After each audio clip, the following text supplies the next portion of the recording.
the attitude of gratitude kasi nagpapasalamat ka kasi it's not because of your own devices, your own genius. Pwede na nakatulong.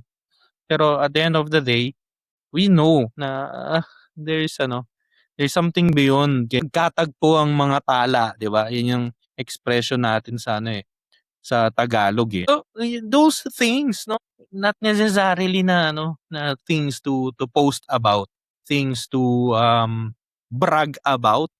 I think 'yun ang kailangan natin nowadays. Kasi yeah, sadly we are living in a very messed up world situation.